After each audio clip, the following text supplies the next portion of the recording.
think people who get demotivated because they don't quite hit where they want to get just need to be more realistic about it. And like I said, you need to get a piece of paper or understand on a scale of 1 to 10 and say, how stressed do I want to be? How much pressure do I want to feel like I'm under? How much can I take? And be honest with yourself. I know I can handle it. I'm a professional. I had 87 professional world champion fights. I've been there. I've been in the dressing room about to go fight a dude who just killed his last opponent. Like, I understand pressure. Most people don't. So you have to sit and go, how much pressure can I really take between 1 and 10? Well, let's say it's a 6 or a 7. Okay, and then you have to work out an income that reflects that, and that should be your goal, and be happy with it. People sit there and go, yeah, I want to be as rich as Tate, I want to be top cheetah.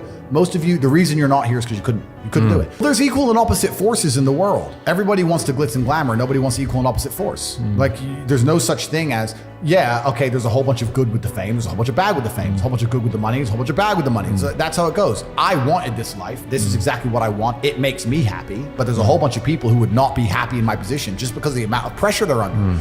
In my last cancellation, we had press trying to find my mother, family members doxxed. My last 20 ex-girlfriends called and offered a bribe, effectively 100,000 pounds, to do a negative story on me. None of them turned. Bank accounts frozen, travel bans, all my social media is deleted. All over the news, national news, I'm evil. Press releases in the schools saying that I'm bad for young men and I'm misogynistic. Like, most people are not prepared for that level of pressure. I slept fine. Most people would be like, whoa, there are death threats. Like, most people can't handle that. I can handle it fine. Most can't. You have to decide what you want to deal with. So when you're setting your expectations, it shouldn't just be about how much money you want to make. It's truly about how stressed and how much pressure do I want to be under.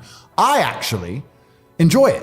I'm a warrior. I'd be bored in the other way. I want people coming for me. That's what I want. But if you don't want that, then don't build a life that does that. You can't escape the brutal realities of the real world. And I think also that, truthfully, on your deathbed, you're gonna regret all the chances you didn't take. I think, especially as a man, I think we're out here to conquer, and I've always taken a lot of risks. I've always been a risk taker. It's who I am as a person. No death, no risk, no glory. I've always been that guy, and I feel like a lot of it is also for you to decide in yourself and decide with your own conscience, will I be comfortable if I go to 6 out of 10, or do I really need to be 10 out of 10? And that's fine. Everyone's different, right? But yeah, I think you should set the goal that you're truthfully prepared to live that lifestyle of. Everyone can be a better version of themselves. Well, everyone can be a better version of themselves completely, and it's down to the 3 things I said earlier: stupid, lazy, arrogant. I think most people are just too arrogant to learn. And I'll give you an example of it. I'll give you an example of why people are too arrogant to learn. Let's forget about selling products. On my website, cobratate.com, I have an email list. It's completely and utterly free. I am a billionaire. I'm sitting here telling people how to make money. Anyone who's listening to this is watching, and they obviously find me entertaining. They find you entertaining. They understand we're knowledgeable. I will tell you how to make money, and I will give you knowledge and advice via email for free each day. There are people who will sit and watch this knowing that and still not sign up. Explain that to me. They're like, how could you sit and go, this guy's smart, he's entertaining, he knows things, he has a free email list. I am too lazy to type in or arrogant to sign up for free. It takes 6 seconds. And they still won't do it. Of the 1 million people who watch this, half of them will sign up and half of them won't. And the half that don't will still be like, I'll get rich one day.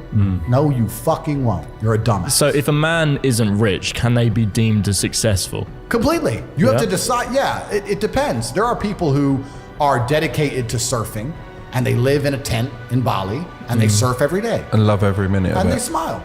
That's fantastic. You have to decide what you want in life. I wanted to conquer the world. And if you're going to conquer the world in the modern society we live in, that's going to be a fiscal conquer. That's what you're going to do. You're going to make a bunch of money. How else are you going to conquer the world? That's what I wanted. You have to decide what you want. And it's different folks for different strokes, and it takes a lot of different kind of people to make the world go round.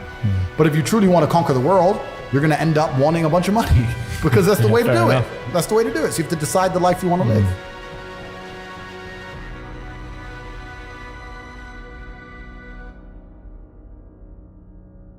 Any man who's out there in the world today, you need to look at some problems that need solving, either for yourself or for society, and find a way to fix them. And I think that you should just adopt some problems and try and fix them. It doesn't matter what it is. You can just try and fix the litter in your area, or you can try and get a 6-pack, or whatever you want. Men are builders. The modern world, call me misogynistic, the modern world was built by men. Every building you're in was built by men. Every road you drive on was built by men. We're builders, we build things, and that's what you should be focused on. And like I said before, if you're hardworking and you build, and I think you'll do well in life. That's what it's really about. You can't hide away from the brutal realities of work. That's it. And while we're on the subject, That's actually where these last 2 years have been pure clown world, because I've known some people who have made a bunch of money in crypto. And I've said to them, what you've just gone through, what you've just done is once in a generation, and it's completely ruined you. Because normally if you make, let's say 200 grand, you have learned lessons to make that 200 grand. Yep. You've learned marketing, you've learned sales, you've learned how to manage staff, you learned how to deal with pressure, you learned how to be on time, you've learned a bunch of things. So you can continue it. So you can continue. And even if you lose all the money, you retain the lessons. 100%. What have you learned? You bought a coin, it went up. Okay, good. You have not learned a single fucking thing about how money is made, about personal development. You didn't even learn how to have a firm handshake and put on a tie. You learned nothing. You pulled it off, you made a few dollars. You've lost them now. And now, the worst thing about it is, you think you're too good for work. You think you're so smart now. Yeah. Oh, I made it. This is the next one. You got lucky. Now you think you're too good to actually get up and grind. You think you're just going to pull it off again, another lottery win. And you don't think you have to work very hard. And guess what's going to happen to you? You're going to end up fucking broke. Because that's not the reality of the world. That clown world shit is over. All that shit is over. We're about to get into harder times than ever. If you're sitting at home and you made a bit of money with crypto and you think, don't worry, it's going to go up again soon, you're just praying for some external force. That's not self-accountability. Sitting and watching the Bitcoin price, waiting for it to go up so you have money, is not self-accountability. That's prayer. You might as well just do the lottery numbers. All these people who made money in this clown world, a lot of them haven't learned any lessons about the reality of Earth, and it's about to get a lot harder. Inside of my school, The Real World, we have an entire subject on attention and focus, because a lot of kids, especially young kids now, can't even pay attention. No. We have to teach them from the beginning how to watch the lessons, because they're too long and they can't focus. Inside the school, in The Real World, we have to teach people how to focus again. So like these last few years have been complete clown world. And I think we're about to hit very, very difficult times. But in hard times, the people who are good at the game get very rich. I can never be poor. My skill set, the people I know, my phone book, my reliability, my reputation, you could take all of my money today. I'll be a millionaire again in 2 weeks.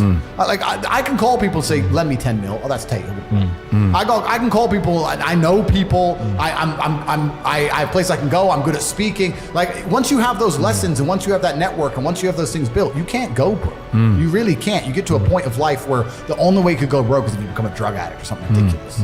But yeah, so the lessons are very, very important. Yeah. I want to make it clear because these last few years, people skipped all of them. Even if they have a little bit of money, they have none of the lessons and they're going to suffer.